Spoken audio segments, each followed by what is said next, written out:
all the fitness trackers or apps are made for men. If my body temperature goes up, it thinks I'm sick by default because I'm a man, but I might be ovulating, which is the opposite of sick, pregnant, or in perimenopause. So you have some apps that would provide training recommendations, but they're based on training plans that follow mesocycles, which are great for men, but as women, we layer on top of that the menstrual cycle or the physiology. The interpretation of the data sets is entirely different in what we do because we have the capacity of understanding where you are in your life stage as a woman, and from the interpretation, the recommendations are different as well.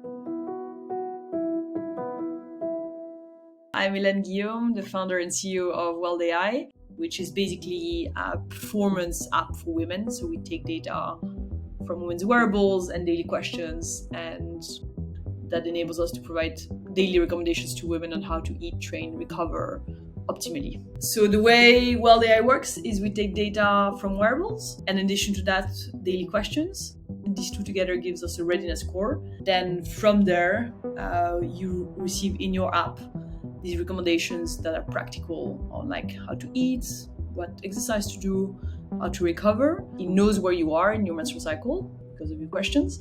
And then it knows where you are on a daily basis in terms of your daily performance because we have data from your wearable if you have one, or your questions. How do you feel? How eager you are to train? So the difference between WildAI and other fitness trackers in the market is all the fitness trackers or apps are made for men. So when we look at patient populations for research in general, we want the least amount of variables that could affect what we're studying. We're well aware that hormone levels can affect performance, recovery, and injury. So when people go to design studies, they say, well, men don't have these fluctuations. They're a better group to study. So it's easier to study men. And that's why it's almost scary to think that are we harming our female athlete by using the current recommendations, because it's a totally different ballgame. And we're using recommendations based on an individual who's physiologically just very different. My name is Sarah Canny. I do a lot of snowshoe running, mountain running, and trail running.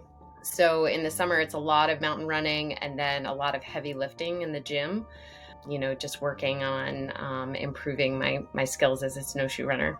I think there's a huge lack of education, in terms of understanding my body as an athlete. That's not something that I was ever taught as a teenager, as a young adult.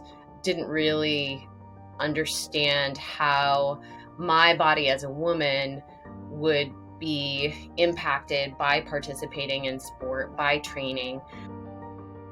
Often women would have never heard about working out around the menstrual cycle, but when they do, it makes so much sense. It is new science that is brought to the population, but at the same time, it's very intuitive. So they can see patterns. So at the end of each menstrual cycle or each month, if you don't have a menstrual cycle, we provide you a report and you start seeing correlations between, for instance, ovulation, your high eagerness to train, your capacity to perform like high intensity, high sex drive, and you see that in the graph, and it helps them. So they start really understanding that it's actually not a dark science. Like the female body is not this black box that is impossible to understand. It's actually, you can really understand just for the time series patterns, basically. So if you have an off day, rather than sort of going into this downward spiral of self-doubt, like I'm losing fitness, I'm not doing so well, I can look at the app and see, actually I'm in the luteal phase, and this is why I just don't feel strong today. It's because I'm in this certain phase of my cycle where you see a dip in strength, but in a week or two, I'm going to be, feeling strong again. We track everything with our athletes. When they're training, what they're eating, when they're sleeping, how much sleep they're getting. These women are on the elite stage and being recognized and are high performers, using their cycle to plan out their training, when they should be taking it easy, when they should be working a little bit harder, or when it's safer for them to push themselves a little bit more, and when it's time to recover. It should all be based on their cycle. Some hormones that are actually cyclical with a woman's menstruation are ones that affect laxity. The reason for this is the body is preparing to push a child out of it, and we're more prone to injury, and we have more pain during this time. This could be the moment of their injury. This could be why they were injured. This could be the reason of it, and we're completely ignoring it. So I think the primary benefit to the WildAI app is in terms of its ability to track the phases of your cycle, and then give you very targeted, specific recommendations for performance. 80% of the medical research is done on males. Any, like vaccines that are coming out, any drugs, everything that is coming out is basically made on males. And then we say, okay, we just extend it to women.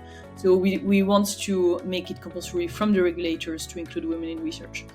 And they will play an important role, because today, with the computing power and the data understanding capabilities that we have, there's no excuse to exclude women from research.